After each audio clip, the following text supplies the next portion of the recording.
पिछले जन्म के संस्कार इस जन्म में आदत बन जाते हैं। इस जन्म की आदतें अगले जन्म में फिर संस्कार बन जाएंगी। फिर अंत कहां है? अंत है इस बात में, इस सत्य को जान लेने में कि तुम संस्कार नहीं हो, तुम आदत नहीं हो। अंत है इस सत्य के प्रति जाग जाने में कि तुम पृथक हो। अंत है होश में, अंत है साक्षी भाव में। निश्चित ही तुमने कल भी क्रोध किया था, परसों भी क्रोध किया था, आदत बन गई। आज किसी ने जरा सा उकसा दिया, अंगारा तो था ही भीतर, रोज रोज संभाला था, हो गई। राख भी जमी थी तो बस ऊपर जरा सी परत थी, किसी ने फूंक मार दी, परत झड़ गई, अंगारा बाहर आ गया, तुम क्रोध से भर गए। आज तुम क्रोध करोगे, कल के लिए फिर और तैयारी हो गई। ऐसे रोज रोज तुम अभ्यास बनाते जाओगे, संस्कार गहन होता जाएगा। और जितना संस्कार गहन हो जाएगा उतने ही तुम यंत्रवत हो जाओगे। कोई भी तुम्हारी बटन दबा दे तो क्रोध करवा दे, कोई भी तुम्हारी बटन दबा दे तो तुम प्रसन्न हो जाओ। कोई भी झुक के नमस्कार कर ले, तुम्हारी प्रशंसा कर दे तो तुम गदगद। कोई जरा गाली दे दे तो तुम जार जार। तुम यंत्रवत हो जाओगे और बटने लोगों को पता हो जाती। सबको पता है एक दूसरे की बटने, कहां से दबा दो कि सब ठीक हो जाता है, कहां से दबा दो कि सब गड़बड़ हो जाता है।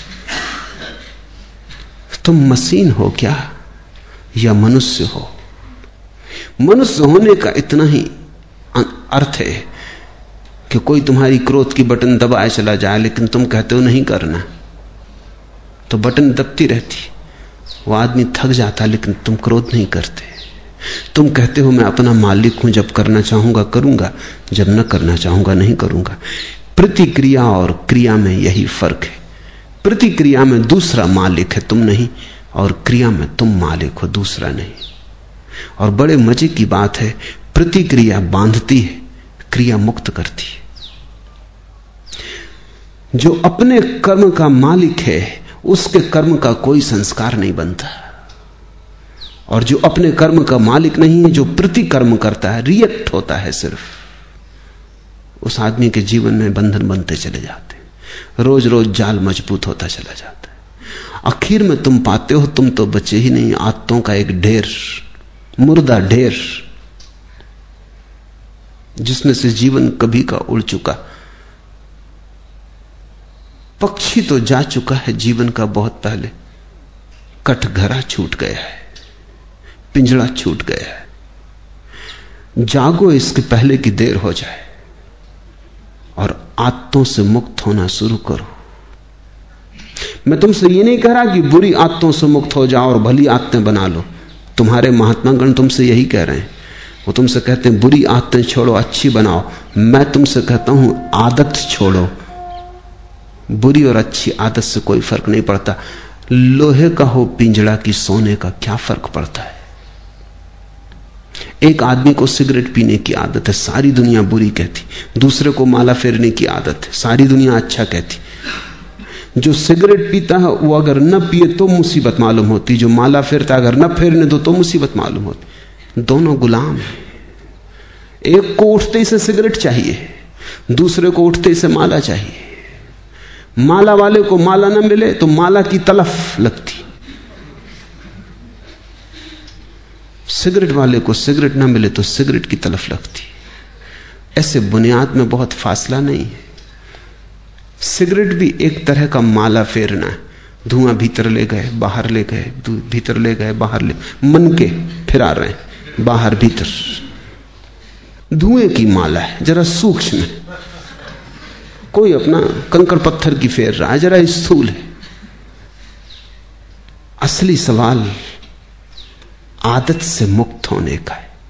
मैंने ये नहीं कह रहा हूं कि माला मत फेरो, मैं ये भी नहीं कह रहा हूं कि सिगरेट पियो। मैं ये कह रहा हूं कि तुम मालिक रहो।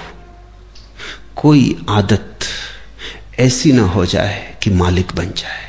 कोई आदत, मंदिर जाने की आदत भी मालिक ना हो जाए, ध्यान करने की आदत भी मालिक ना हो जाए।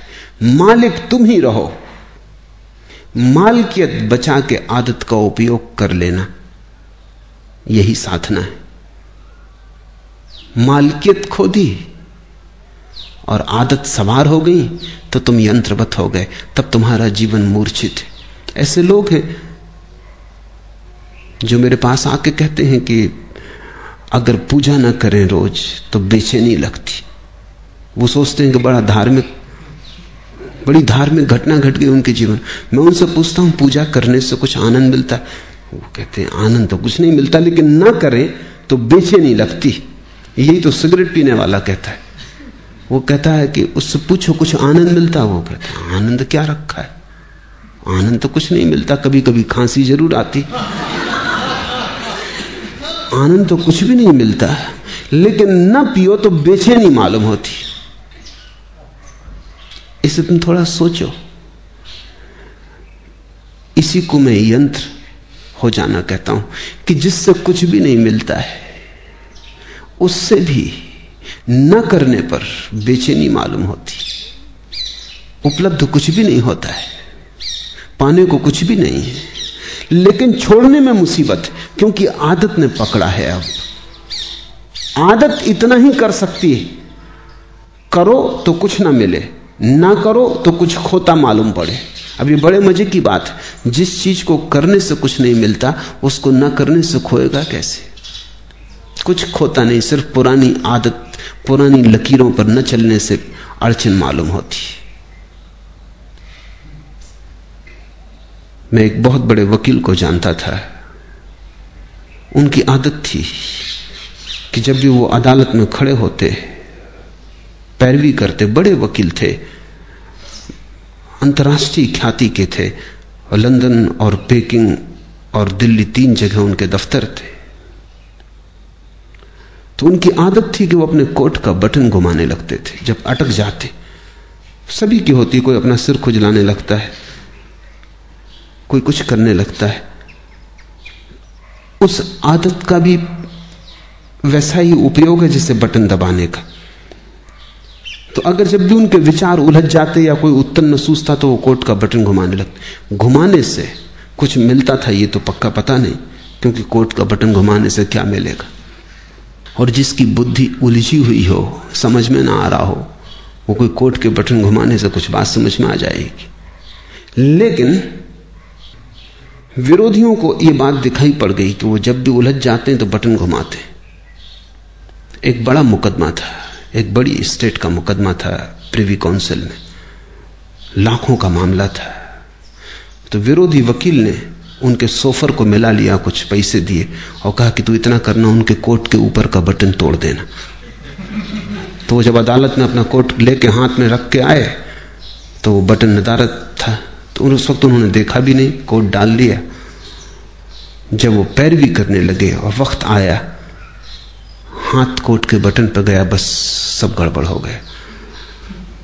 जैसे मस्तिष्क ने सांस छोड़ दिया, कुछ सूझबूझ ही ना रही, चक्कर सा मालूम हुआ, बैठ गए। पहला मुकदमा हारे वो मुझसे कहते थे कि उस बटन से मुझे मिला तो कभी कुछ नहीं, लेकिन गंवाया मैंने बहुत। उस बटन के घुमाने से कुछ मुझे सूझबूझ आती थी ऐसा भी नहीं था, लेकिन बटन न पाके बस मैं समझ ही ना पाया कि अब क्या करूं। हाथ से जैसे कोई हथियार छूट गया। भरोसा किए बैठे थे और वक्त पर जिस पे भरोसा था वो दगा दे गया।